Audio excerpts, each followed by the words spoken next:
ठीक है, अब यहाँ का बैठ जा। बंद कर दूं? ना बंद क्यों करा है? चलाता रहा। यहाँ आ जा बस तू, बस अब यहाँ बैठ जा।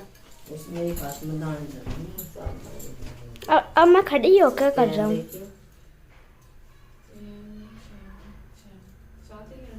फिर पल्ले में क्या बांधना है? तो चलो, करवा चौथ का व्रत। कार्तिक कृष्ण पक्ष की चतुर्थी को करवा चौथ कहते हैं। इसमें गणेश जी का पूजन करके उन्हें पूजा दान से प्रसन्न किया जाता है। इसका विधान चैत्र की चतुर्थी में लिख दिया है, परंतु विशेषता यह है कि इसमें गेहूं का करवा भर के पूजन किया जाता है और विवाहित लड़कियों के यहाँ चीनी के करवे पीहर से भेजे जाते हैं तथा इसमें निम्नलिखित कहानी सुनकर चंद्र में अर्घ्य देकर व्रत खोला जाता है। कथा: एक साहूकार के 7 लड़के और एक लड़की थी। सेठानी के सहित उसकी बहुओं और बेटी ने करवा चौथ का व्रत रखा था। रात्रि को साहूकार के लड़के भोजन करने लगे तो उन्होंने अपनी बहन से भोजन के लिए कहा। इस पर बहन ने उत्तर दिया, भाई अभी चांद नहीं निकला है, उसके निकलने पर अर्घ्य देकर भोजन करूंगी। बहन की बात सुनकर भाइयों ने क्या काम किया कि नगर से बाहर जाकर अग्नि जला दी और छलनी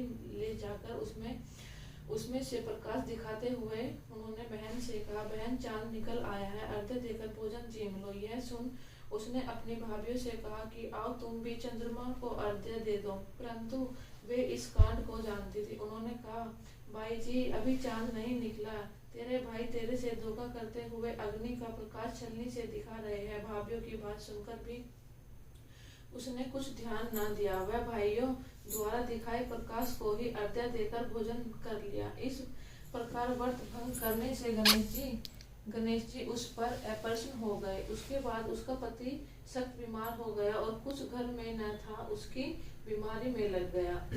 जब उसने अपने किए हुए दोषों का पता लगा तो उसने पश्चाताप किया। गणेश जी की प्रार्थना करते हुए विधि विधान से पूर्ण चतुर्थी का व्रत करना आरंभ कर दिया। श्रद्धा अनुसार उसका आदर करते हुए उसने आशीर्वाद ग्रहण करने में ही मन को लगा दिया।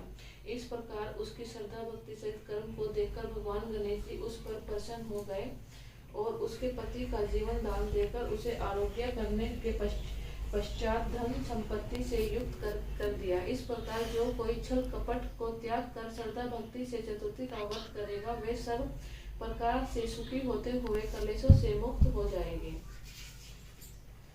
गणेश जी विनायक जी की कहानी। एक अंधी बुढ़िया थी जिसका एक लड़का और लड़के की बहू थी। वो बहुत गरीब था। वह अंधी बुढ़िया नित्य प्रतिदिन गणेश जी की पूजा किया करती थी। गणेश जी सम्मुख आकर कहते थे कि बुढ़िया माई जो चाहे सो मांग लो। बुढ़िया कहती मुझे मांगना नहीं आता, सो कैसे और क्या मांगू। तब गणेश जी बोले कि अपने बहू बेटे से पूछकर मांग ले। तब बुढ़िया ने अपने पुत्र और वधू से पूछा तो बेटा बोला कि धन मांग ले। बहू ने कहा कि पोता मांग ले। तब बुढ़िया ने सोचा कि बेटा बहू तो अपने अपने मतलब की बात कर रहे हैं। अंत उस बुढ़िया ने पड़ोसियों से पूछा तो पड़ोसियों ने कहा कि बुढ़िया तेरी थोड़ी सी जिंदगी है, क्यों मांगे धन और पोता, तू तो केवल अपने नेत्र मांग ले, जिससे तेरी शेष जिंदगी सुख से व्यतीत हो जाएगी। उस बुढ़िया ने बेटे और बहू तथा पड़ोसियों की बात सुनकर घर से जाकर सोचा, जिससे बेटा बहू और मेरा सबका ही भला हो वो सब मांग लूं और अपने मतलब की चीज भी मांग लूं। जब दूसरे दिन श्री गणेश जी आए और बोले, बुढ़िया क्या मांगती है, हमारा वचन है जो मांगेगी सो ही पाएगी। गणेश जी के ये वचन सुनकर बुढ़िया बोली, गणराज यदि आप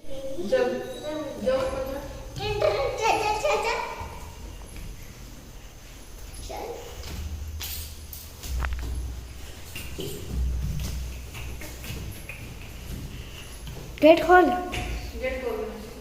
कहाँ पे है? दरवाजा खोलो।